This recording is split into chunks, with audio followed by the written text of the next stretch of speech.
Bienvenidos a su programa Destinos del Color y el Verbo.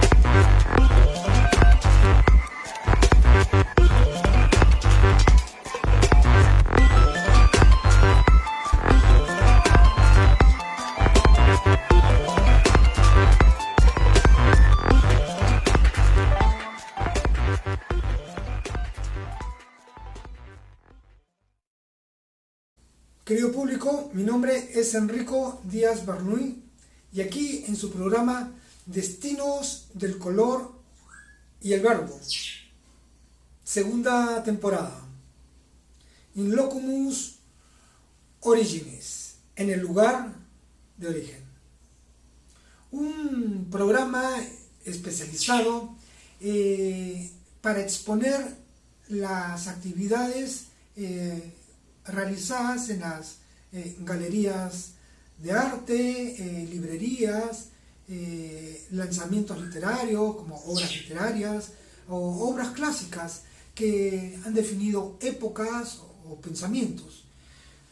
También decirles que el programa cuenta con una sección en entrevistas o reportajes a los exponentes más representativos o nuevos valores, ¿no?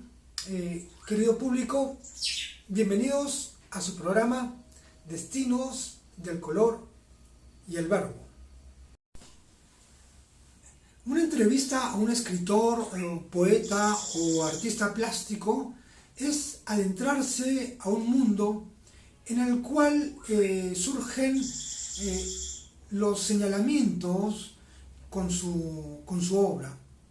Obra que uno ha revisado porque en el autor empiezas a descubrir sutilmente, ¿no?, los orígenes de aquellos personajes o paisajes, y eso en una entrevista es un triunfo.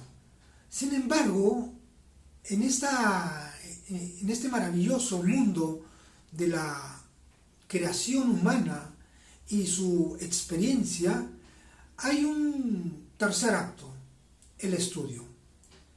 Y este obedece a un personaje que en la escena, la crítica. El crítico sin duda posee un papel fundamental en la aparición de la obra. Es, digamos, el colaborador intelectual, en el cual tiene la misión en develarnos los fundamentos sobre la técnica, estilo o paralelismos de la obra en mención con la historia del arte. Pero entendamos juntos lo que es un crítico de arte. En la RAE, en el diccionario de la Real Academia Española, crítico se define como un juicio expresado generalmente de manera pública sobre una obra artística.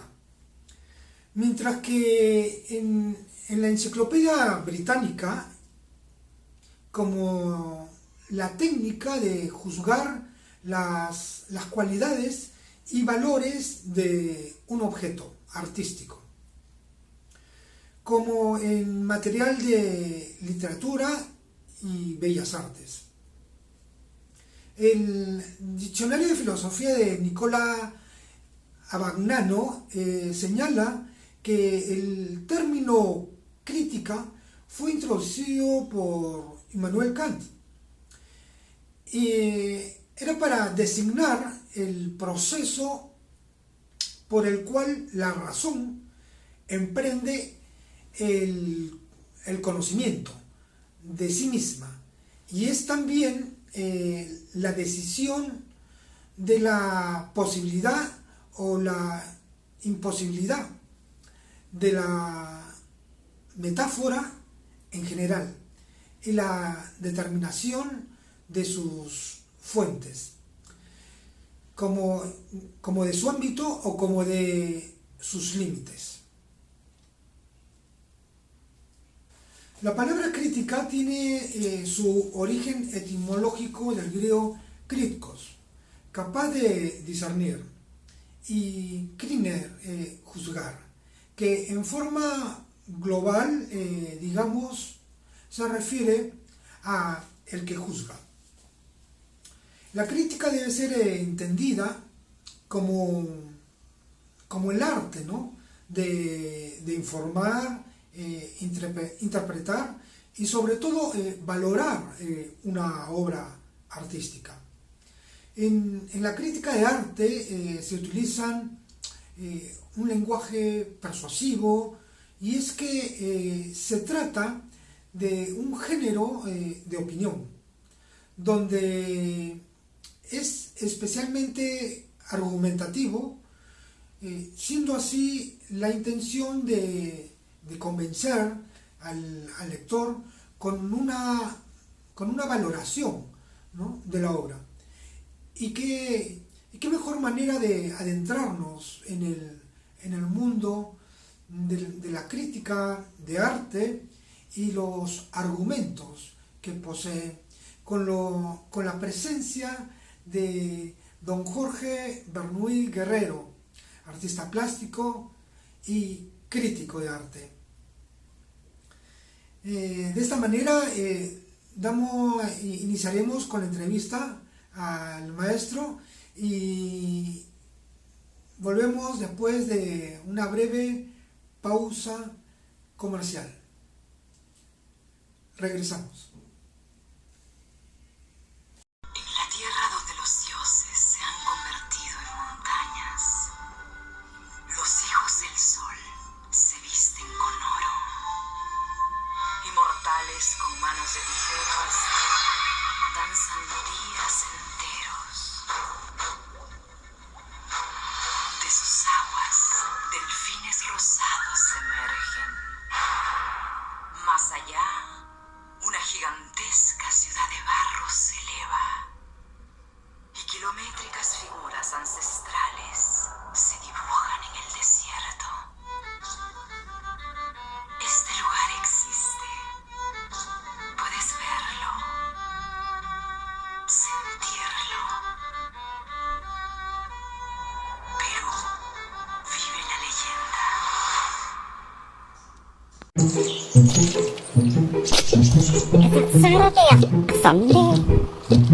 I believe that art is the only form of activity in which man, as man, shows himself to be a true individual and is capable of going beyond the animal state, because art is an outlet towards regions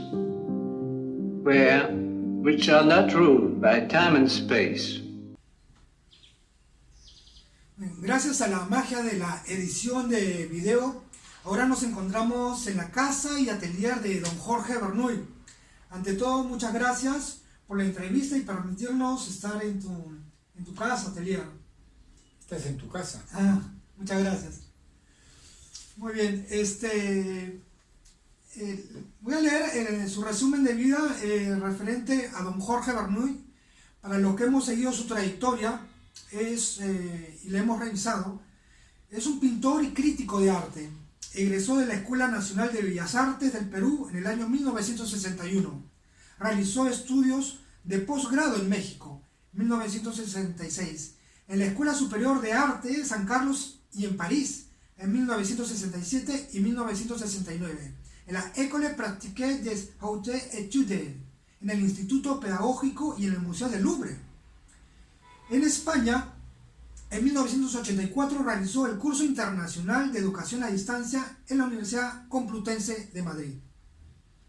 Como pintor, y artista visual, ha realizado numerosas exposiciones individuales en el país y en el extranjero. En Perú participó en la exposición Papel y más papel, 14 manipulaciones con papel periódico, curada por Juan Hacha, 1969. En Chile, en la Galería Marta Faz. En Río de Janeiro, en la Galería Ibeu.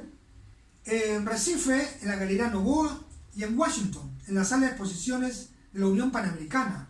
Y en la Sala de Exposiciones Eloy González, en la Caja de Madrid. Además, ha participado en la Quinta Bienal de Arte de París. Tiene distinciones como ganar el primer premio de pintura en el Instituto Cultural Peruano Norteamericano en el 64 y el primer premio de pintura en el Club Hebraica en 1965. También posee una mención honrosa en la Bienal del Afiche de Varsovia, Polonia. Don Jorge, un lanzamiento como artista bastante internacional, ¿no? Bastante internacional. Te has desarrollado, tu medio de producción surgió prácticamente en la escena internacional, pero yo quisiera preguntarte, ¿en qué momento surgió tu vocación por la crítica de arte? Mi vocación, yo fui a estudiar a París, ¿no? Entonces seguí Sociología del Arte, Psicología del Arte, Historia del Arte en el Louvre. Entonces, esa formación, digamos, me llegó a fascinar porque pensaba que también dentro de la teoría yo podía investigar más y realizar cosas, ¿no? Entonces, en base a ese trabajo, de los estudios que hice, me dediqué, digamos, pero la verdad es que también fue un poco casual. Tenía un amigo que trabajaba conmigo, entonces, en la universidad, y cada vez que nos encontrábamos y hablábamos de arte, entonces me decía, príncipe, si tú conoces tanto de arte, ¿por qué no escribes? No, le digo, yo no soy escritor, yo me he dedicado a la pintura y a la enseñanza. Y siempre me insistía en que yo debía de escribir. Hasta que un día me dijo, mira, yo trabajo en la prensa. ¿Tú me escribes un artículo? Si sale, bien. Es que te aceptan. Si no sale, no pasa nada. Con esa condición lo acepté. Y lo curioso fue esto, que escribí el primer artículo y les gustó en la prensa. Y me llamaron para trabajar en la y ahí comencé. ¿En qué año fue eso? Estamos hablando de los 78, 90 ya, no, 78, pero comienzo de 80, ¿no? Y de la prensa, me llama, y bueno, yo trabajé en la prensa y me llamaron al comercio. Entonces ya entré a trabajar al comercio, ¿no? En la crítica. Y es así como me inicié, ¿no? En la intro del video estuve mencionando sobre la misión de un crítico de arte, ¿no? Sin embargo, ¿cuáles son los criterios que usas en tu caso para evaluar una obra de arte? Claro. Bueno, también lo que tú dices sobre la misión también es un poco orientar a la gente a aprender a ver pintura. Orientar a la gente a aprender a ver pintura. A ver pintura, ¿ves? El que se dé cuenta de que detrás de esas líneas hay algo más, ¿ves? A ser un observador más acucioso, ¿ves? Esa es la idea, ¿ves?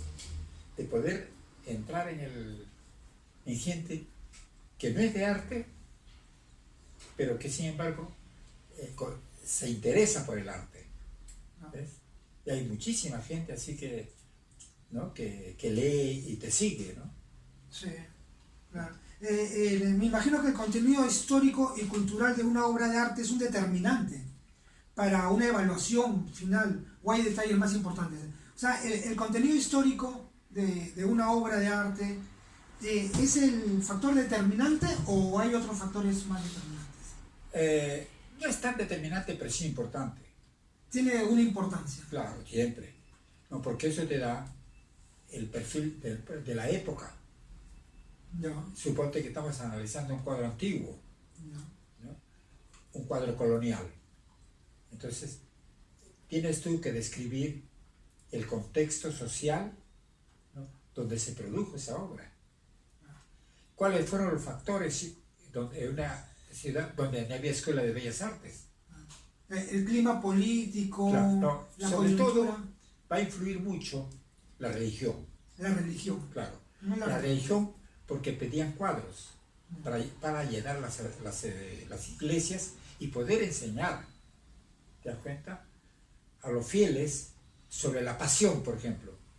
El sacerdote lo llevaba uno a uno para ver todos los cuadros de la pasión.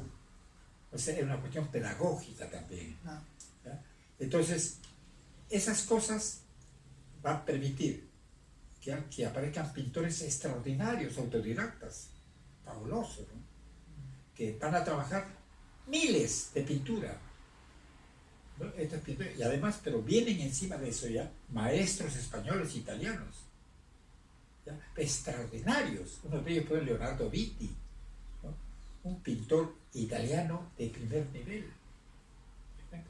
que va a ser contratado no solo en el Perú, va a trabajar acá en las grandes iglesias que tienen unas obras extraordinarias, va a ir contratado a Bolivia, a Chile, a en grandes formatos. sí, grandes formatos, ¿no?, y con un dominio técnico extraordinario, ¿sí? Estos maestros son los que forman a su equipo de ayudantes, ¿no? Claro. Y usted como crítico de arte y a la vez pintor, me imagino que debe de haber un factor de subjetividad también, ¿no?, frente a la objetividad hacia una obra de arte. ¿Cómo hace usted para equiparar el resultado final frente a una obra de arte? Digamos, ¿cómo es el balance entre su médula de artista plástico y a la vez de crítico, ¿no? Hay un campo subjetivo y otro objetivo, ¿no? Entonces, ¿cómo hace para dar una definición frente a una obra? Claro, ¿no? Pues sobre todo se comienza por el objetivo. Se comienza por el objetivo. Claro, ¿no? Vemos qué cosa hay, Ya. cuál es su contenido. Contenido. Claro, ¿ves? Entonces, una obra de arte te va a dar, ¿no?, por decirte una cosa, un bodegón, que es lo más simple, ¿no? Ya. Son objetos, ¿no?, de naturaleza muerta. Entonces, ¿a qué época pertenece? Es importantísimo. Ya.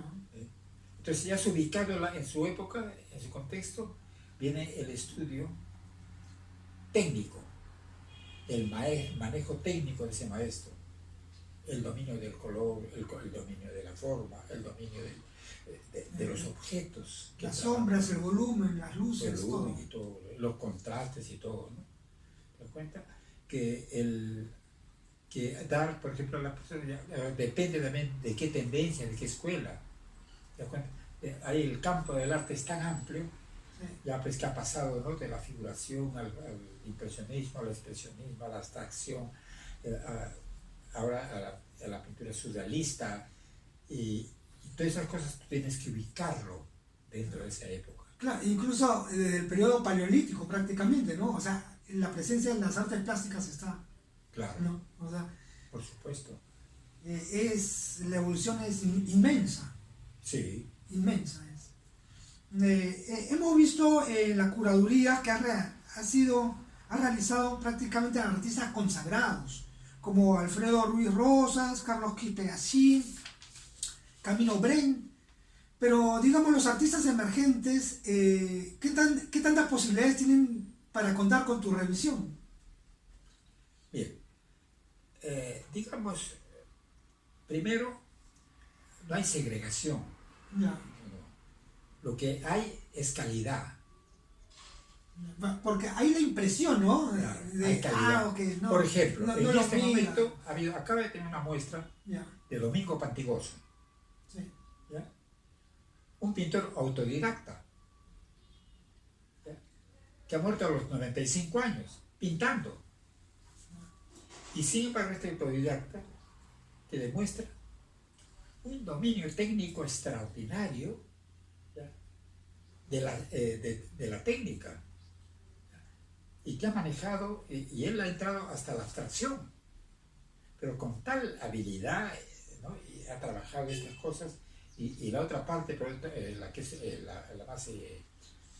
la parte indigenista, porque él es de la época indigenista, ¿ves? Pero no perteneció al movimiento desahogal, ¿ves? Sino como autodidacta.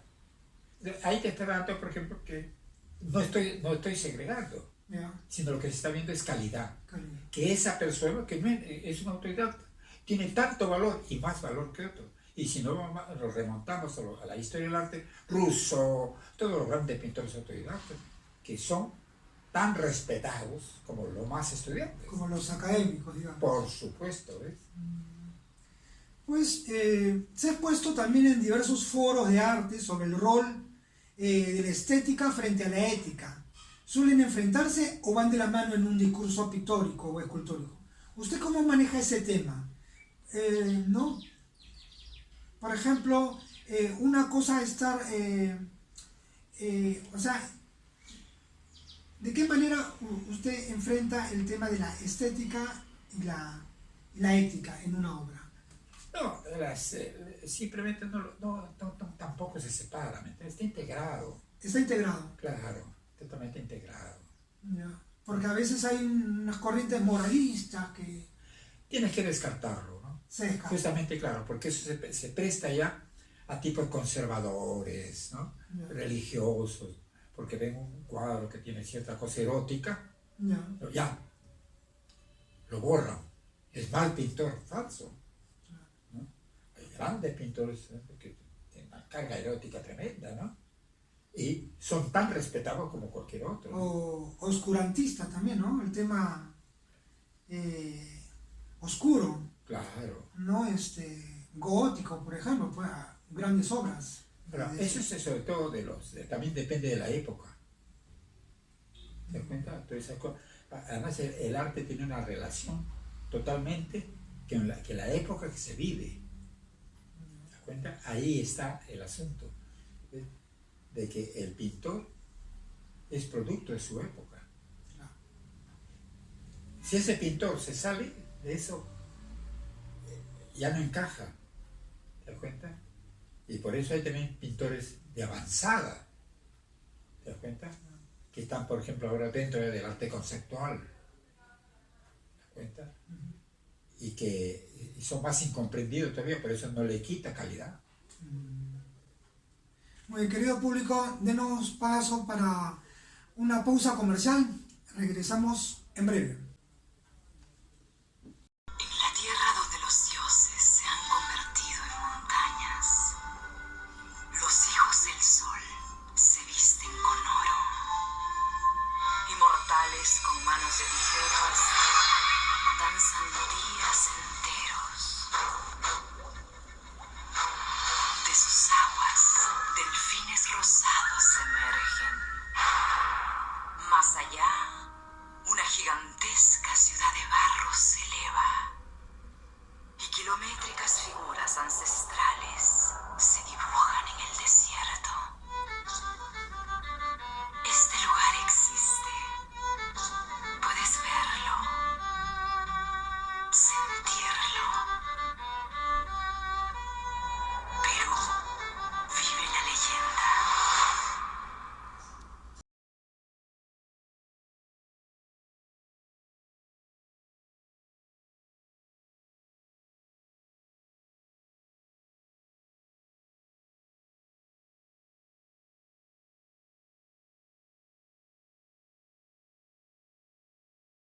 Bienvenidos a su programa Destinos del Color y el Verbo.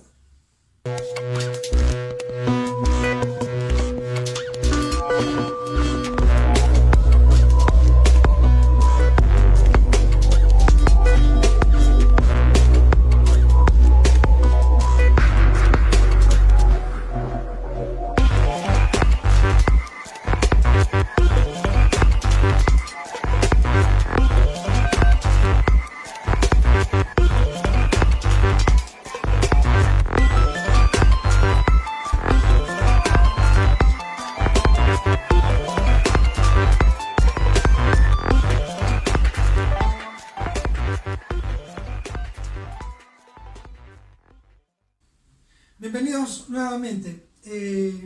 Don Jorge, una experiencia propia es sobre un cuestionamiento que yo me he hecho frente a lo que es la literatura. Digamos, una cosa es estar frente a una obra literaria y otra cosa es estar frente a una obra maestra de la literatura, ¿no? En las artes plásticas, ¿usted ha sentido que está frente a una obra de arte o ha sentido que está frente a una obra maestra del arte? O sea, digamos, ¿cuáles han sido los sensores, ¿no? que usted ha detectado, ha usado para percibir esto? Esa distancia, ¿no? Que es bastante, ¿no? Porque una cosa es una obra de arte y otra cosa es una obra maestra, ¿no? Hay bastante distancia, ¿no? ¿Usted tiene esa impresión? La pregunta es interesante, porque mira, en el arte, la obra maestra es obra maestra desde cuando se hace, No. ¿entiendes? Una obra maestra, por decirte, cuando por ejemplo Miguel Ángel pinta la Capilla Sixtina durante 4 años, ¿entiendes? Cuando Leonardo, ¿no?, hace su serie de pintura, entre ellos la Gioconda, ¿no?, y todas esas cosas, Rembrandt, ¿no?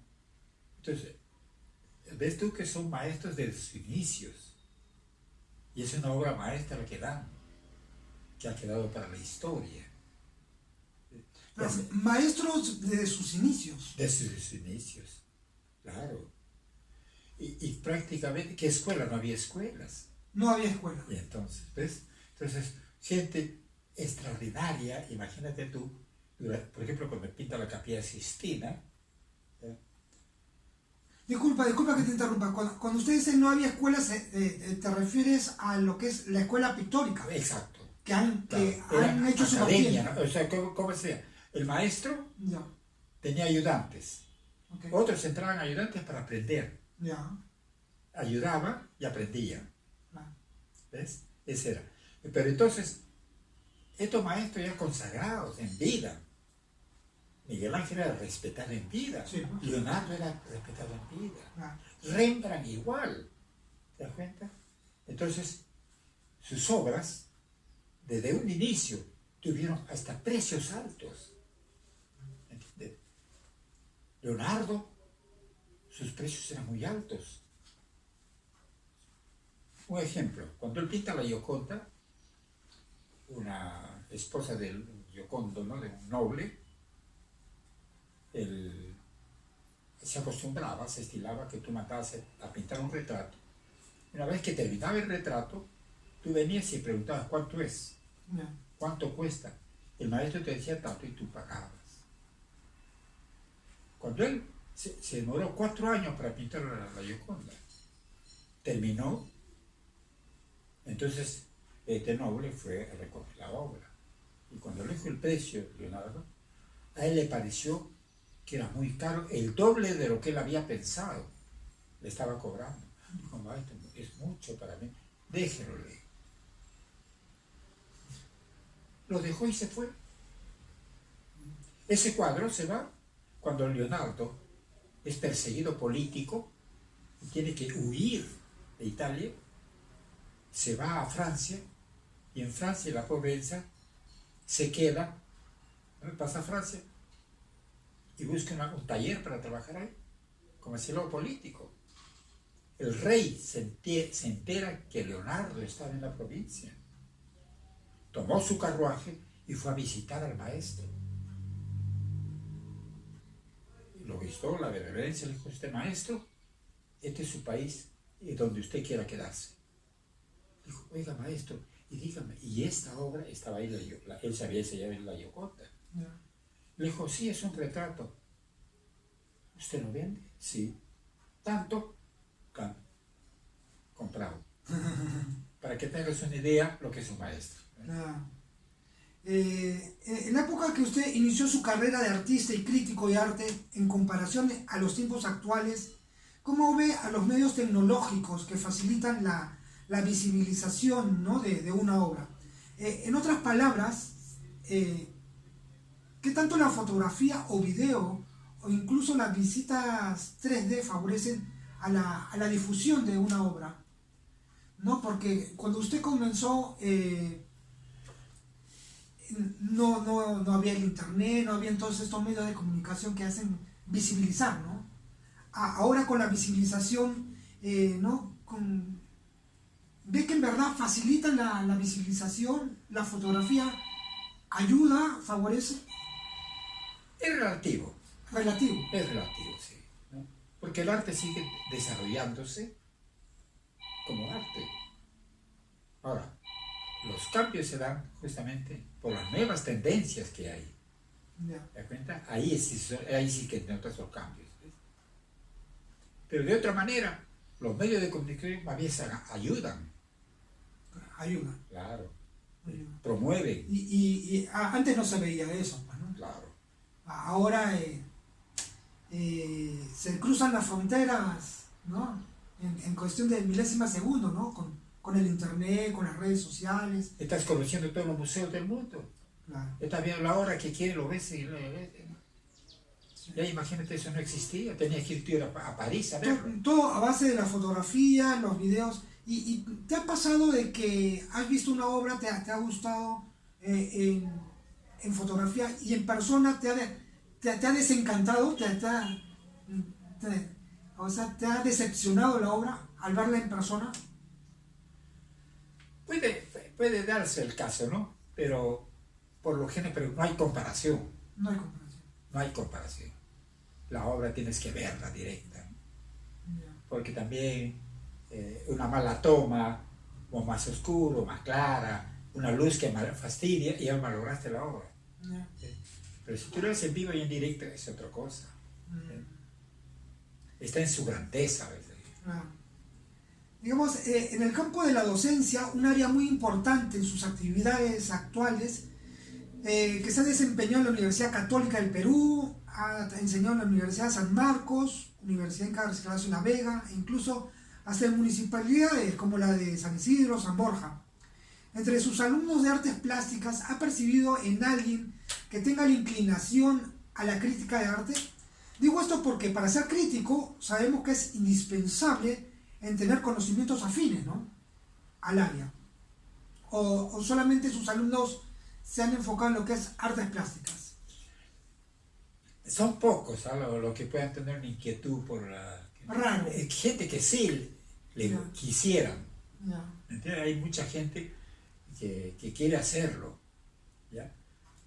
Pero a veces un poco la falta de formación no le permite entrar a este campo, ¿no? ¿Te das cuenta? Porque además siempre son pocos los que escriben. Claro. ¿No? Respecto a la curaduría que has realizado, cabe señalar que en prestigiosos centros culturales como el Instituto Peruano Norteamericano, Ministerio de Relaciones Exteriores, en Palacio de Gobierno incluso, y en el extranjero, ¿hay algún elemento que el Ministerio de Cultura del Perú debería atender en apoyo a la gestión de la curaduría, en la cual usted tiene experiencia? ¿Cree que el Ministerio de Cultura debería apoyar en algo para hacer la gestión? Por supuesto. Acá, ¿sabe? Justamente es la falta de apoyo. No hay apoyo. No hay. Es la falta de apoyo que hay veces el Ministerio de Cultura no está dentro de sus proyectos, ¿ya? Te das cuenta, la promoción, la difusión del arte. Por ejemplo, una galería que sea, por ejemplo, para los jóvenes, que tranquilamente el Ministerio de Cultura podría tener, para promocionar a los jóvenes, ayudar a los jóvenes, que no tienen dónde exhibir. ¿Te das cuenta? Es lo que al revés, ¿no? Es decir, en otras partes es totalmente diferente. ¿Por qué? Porque hay un mercado.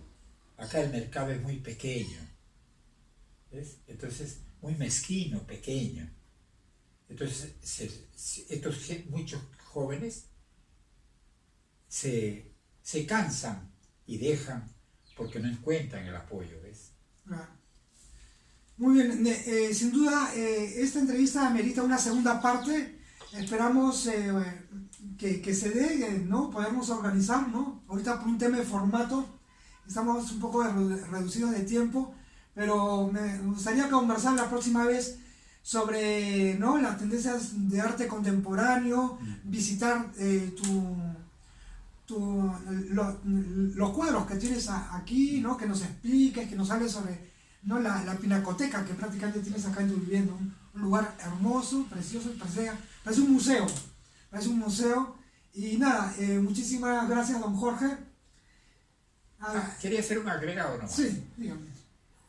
Justo como estabas hablando del Ministerio de Cultura, yo fui director Ah, también de actividades culturales del Ministerio de Cultura, ya. fui director. Fundamos la Galería Gil de Castro, en el centro de Lima, donde estaba en Lima, ¿no? Era una galería de arte a todo dar. Ya. Y comenzamos a promocionar justamente lo que te estoy diciendo, Mira. a los jóvenes, ya los artistas populares. Ah, Eso es lo que era mi sueño, ¿ves? Y lo realicé. muy bien, qué bueno. Bueno, don Jorge, muchísimas gracias. Gracias a ustedes. Querido público, hasta el próximo episodio de Destinos del Color y el Verbo.